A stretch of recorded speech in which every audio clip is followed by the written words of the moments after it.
I ghosted my entire family 15 years ago after I found out my best friend got pregnant by my boyfriend, and that my family knew who the dad was the whole time. Now that I'm back, my family's pushing me to forgive them. When I, 33F, was 18 years old and in my senior year of high school, I really believed my life was on a good track. I lived with my parents and 4 siblings, 23M, 22M, 20F, 14F, and spent most of my days hanging out with my best friend Ashley, 18F, or my boyfriend of 3 years Kyle, 20M. Both Ashley's and Kyle's parents were best friends with my parents, so I knew both of them since we were in diapers. We spent holidays together, birthdays, and visited each other all the time as we lived in the same town. Ashley's been my friend for 18 years and she truly was the person I trusted with everything. Sometimes our parents would joke that we are connected by the hip as we were together all the time. I've been dating Kyle for the last 3 years. I believed he was the love of my life and the one I would eventually marry. We were quite serious and even talked about getting married after he finished college. He was a sophomore at that point. Although I had every plan on going to university, I was quite content with the idea of being married to Kyle and being a stay-at-home mom. My parents loved Kyle and supported our relationship. I really was happy. I think I should note here that my sister was also dating Kyle's brother and that all our siblings were very close. One day, at the beginning of the school year, I noticed that Ashley was being very melancholic and detached. After a while of prodding, she finally told me she was pregnant.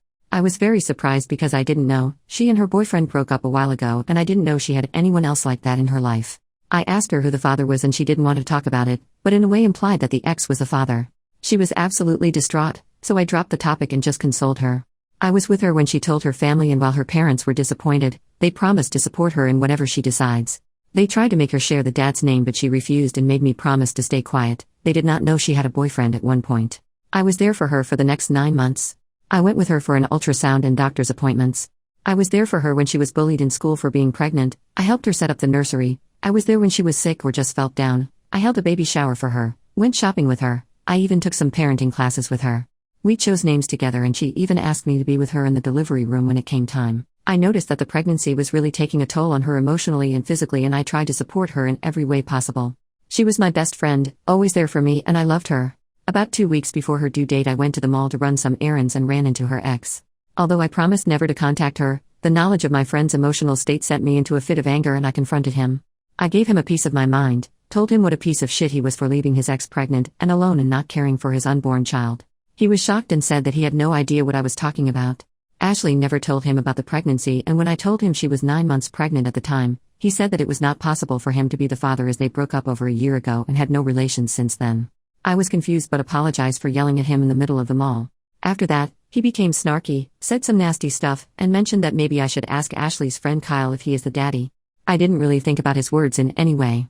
Kyle and Ashley have been friends their entire lives. We were always very close, because of our parents' relationship, but they never showed any sign of being anything more. That evening my younger sister and I were preparing to have a movie night. I began ranting to her about confronting Ashley's ex and his words. My sister, who is usually very outspoken, got quiet and didn't really respond to anything I said. After a while, she excused herself and went to the bathroom. I decided to go and get some snacks and went downstairs to the kitchen, and I heard younger sister berating my mother. This part of my memory is really fuzzy as I was dealing with lots of emotions. My sister told my mom about me running into Ashley's ex and his words and told my mom she no longer wanted to hide from me the fact that Kyle was Ashley's baby's father. I was shocked, absolutely shocked. I stumbled into the kitchen and demanded an explanation. Both my mom and my sister became white as a sheet when they saw me, and my sister started crying her eyes out. My sister explained to me some things I also learned from other people later, that appeared during the end of the summer break. Kyle and Ashley attended the same house party, got drunk, and slept together. Ashley got pregnant and told Kyle, but they were both ashamed and afraid of telling me. They also didn't share this with their parents. Ashley, however, couldn't keep the secret and told her mom and dad, who told Kyle's parents and later told mine as well. This all happened when Ashley was in her first trimester. By her second trimester, all of my siblings, Kyle's and Ashley's siblings, knew about this. Everyone, except for me. I simply cannot explain the way I felt. I was physically ill for the next 3 days and I couldn't speak to anyone. My parents were apologetic but explained that they didn't want to see me hurt or ruin everyone's relationship. I did not speak with Kyle or Ashley, although they bombarded my phone with messages and calls and also came to my house. I refused to see them. At one point Kyle's mom came to our house and my mom allowed her into my room. While I was lying in my bed still ill and just emotionally drained from the betrayal, she tried to convince me to forgive them and how Ashley and the baby need me. I said nothing. 2 weeks later Ashley went into labor. I learned from my parents that she had a hard delivery. She lost a lot of blood and needed an emergency C-section. Kyle apparently was at the birth. I was a complete wreck. Because of the betrayal by both, because I planned to be there and now physically and emotionally couldn't, because I was looking forward to this moment for months. So many reasons. My older sister immediately went to the hospital to be with her boyfriend. My other siblings weren't at home, so I was left alone with my parents. All I wanted was to lay in my bed or cuddle in my bed with my mom and cry all my feelings out. My mom received a call from Ashley's mom. She came to my room and told me that she and dad were going to the hospital. I was perplexed and asked her to stay with me. She said that Ashley's parents need all the support they can get and that we will discuss everything later. I tried to tell her not to go and that I also need their support, but she said not to be selfish and they left. I was left alone at the house and I just couldn't comprehend what happened in the last few weeks. I couldn't believe that my parents would go and support someone who hurt me so much, while I was also here suffering. Am I really selfish to think like that? I don't know when, but my sadness turned into rage, the kind I never experienced before. In a fit of combined emotions and feelings of betrayal, I started packing my bags and decided to leave home.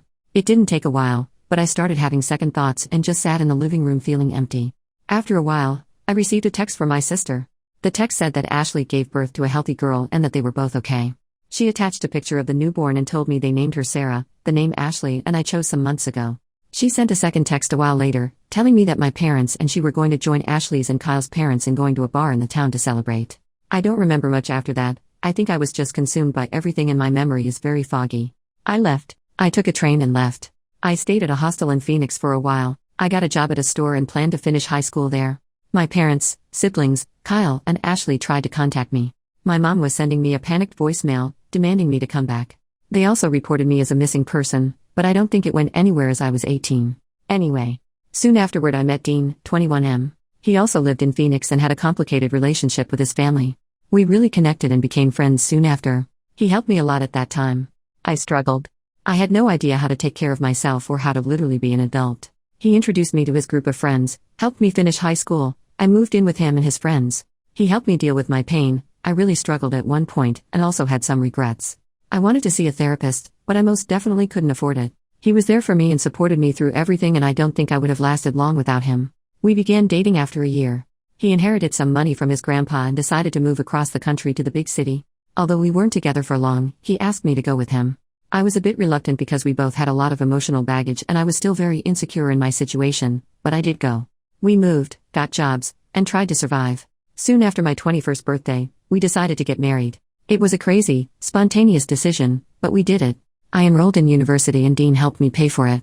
He himself opened a company that took off pretty nicely and we were able to live more comfortably. I was in uni and also worked a part-time job to contribute. We had our ups and downs but somehow survived. After uni, I started working in his company and we slowly built it up. When I look back now, I don't think I was in love with Dean when we got married. I loved him, but I wasn't in love. But he was there for me, always, unconditionally, and today I don't think I could love him more. He is the love of my life. We've been married for 12 years now and we have a 2-year-old son and a 6-month-old son. Sometimes I regretted leaving my family behind, but I just couldn't go back. It was very painful. I felt like my parent chose Ashley and Kyle over me. I did go to a therapist when I was 25 and tried to deal with my emotions.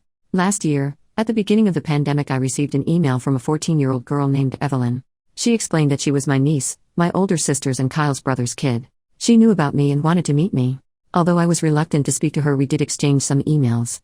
Let me note that she did not know what transpired 15 years ago, so the conversations were pretty innocent. We talked about her school, interest, and she talked about my family. I learned I had 10 nieces and nephews. I also learned that Kyle married Ashley 4 years after I left and had 2 sons besides Sarah. My parents continued to have a friendship with Kyle's and Ashley's family, and to me, it really felt like my family continued their normal life, despite me being gone. She tried to talk to me about what happened, but I didn't really think it was my place to explain things to her, so I simply said that relationships change and things happen in life that make us go our separate ways. We continued talking every so often for almost a year.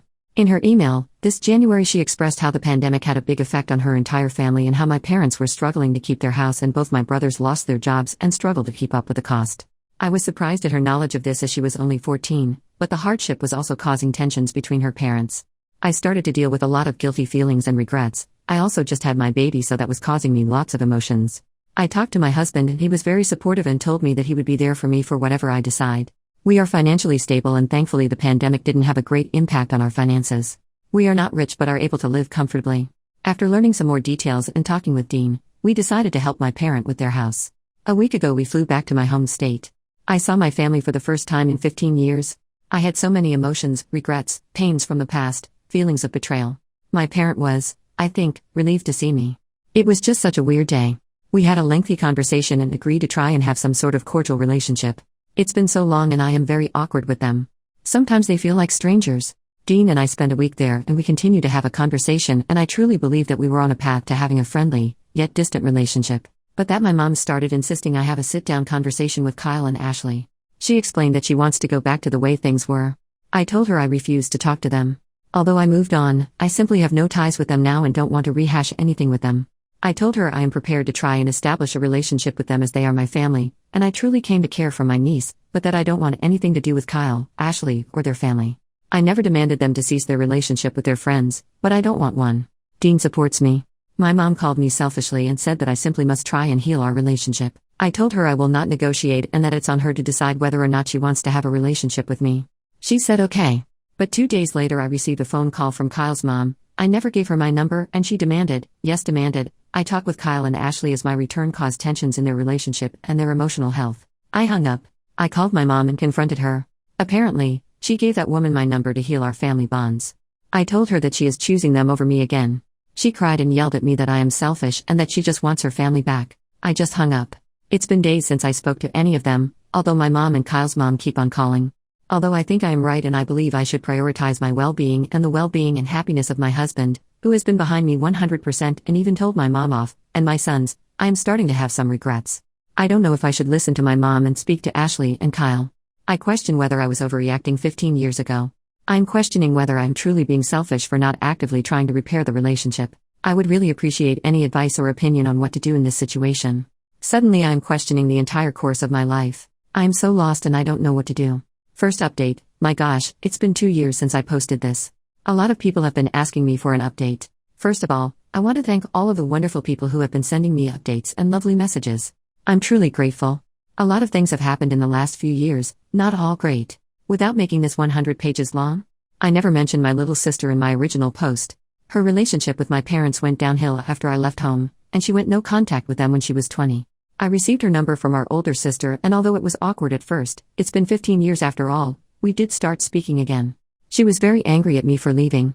A lot has happened in her life, and it wasn't the easiest. She has a toddler and a baby of her own, and I have to say that the kids have helped us bond again. She's my best friend and we talk every day. As for my other siblings, I'm in regular contact with both my brothers, although we aren't close. My older sister and I have a good relationship now, but last year we've had a longer period of not speaking. As she is married to Kyle's brother, it was hard for her to deal with all ours and their family drama. We are cool now and I have a lovely relationship with my nieces and nephews. I didn't go to my niece's birthday party. It just seemed like it would be too hard for me. Now to my parents. This one is a little painful for me to write, and at the time it felt like I was reliving all those crappy emotions I had at 18. My mom didn't let up with her pestering over me not talking with Kyle and Ashley. Her calls for that continued for months, even after I was home again. It bordered on emotional blackmail. She blamed me for not honoring her wishes for her friendship problems and health problems, and even accused me of keeping her grandbabies from her. Last June I had my daughter and it seems like that sent her completely over the rail. What I mean by that, 100 plus calls a day, messages every 20 minutes to pester me about random things, sending me updates about people I never want to know about. When she started pestering Dean, I was done. I was afraid to block her, so I spoke to my father. This was probably the first time in the last 17 years that we had a true heart-to-heart conversation.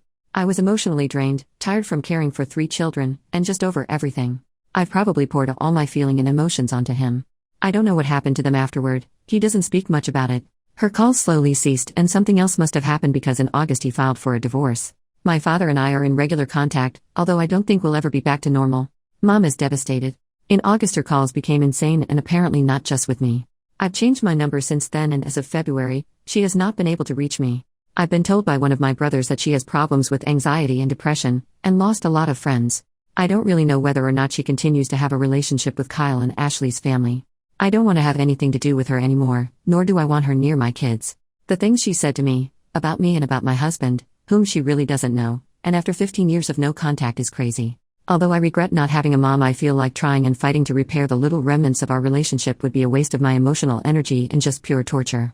As for Kyle and Ashley, I've received some calls from Kyle's mom as I mentioned in my original post. I blocked her and no other calls have been received from anyone. I really don't know what they are doing or where they are. I've had no contact with them. The only thing that really happened is that, in August when crap went downhill, my brother-in-law, Kyle's brother, brought me a letter apparently written by Ashley. I've not opened it and I really don't know if I want to. I feel like I've moved on from them, but on the other hand, I'm curious as to what she has to say after so many years. However, that in itself could bring back bad emotions. I'm doing okay now, with my babies and Dean, who is a real trooper in all of this. I'm trying to focus on my family, and I really hope that this is all behind me. To all of you, thank you, again. If anything else happens, I'll try to update sooner. Second update, 1 month later. Dear everyone, I have no idea if anyone will see this, but during the last few months since I posted my update, I have received many messages with advice and words of support. I have no way of thanking you, but know that your words truly mean a lot to me. I try to reply to everyone, but it sometimes takes me a while. A lot of questions have been asked in these messages and I can't answer them all at this time. I plan on updating soon. Just to quickly answer the most common ones. 1. I have not read the letter yet. Soon after updating, I started therapy again in Dean and I decided that it would be best if I gave the letter to my therapist and let him decide when and if I am ever ready to read it. 2. I have not spoken to my mom since the update. I've received messages on Facebook from her and Ashley's mom, which is a first. The latter I didn't even read. I've since deactivated my Facebook for the time being. 3. Neither Kyle nor Ashley tried to contact me via any social media.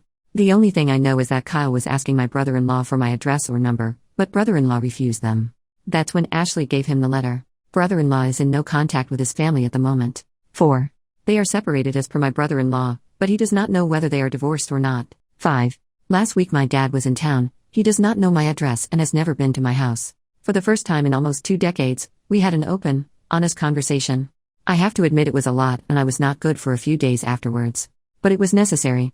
I learned a lot about my mom. A lot of you tried to imply there must have been something in her past to make her the way she is, and the time between them learning Ashley was pregnant and my return 2 years ago. It's a lot to unpack and I'll probably be in therapy for a long time. It's a lot really, so I'll have to write a separate update. 6.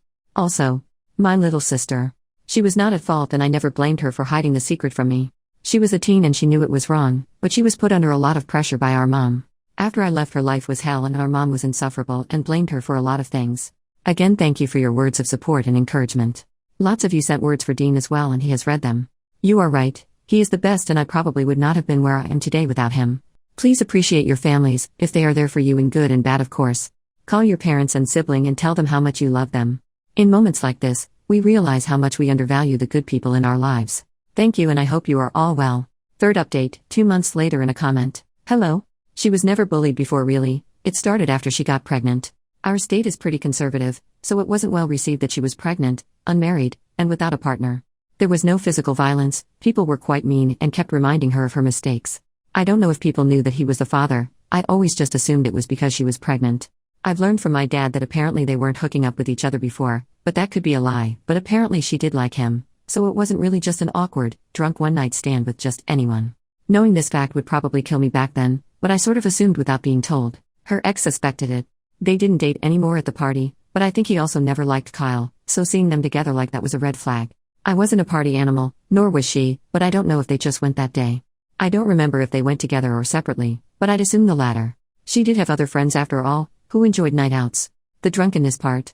I really don't remember them being that heavy drinkers. At least I never saw her drunk to the point that she was reckless or had a loss of memory.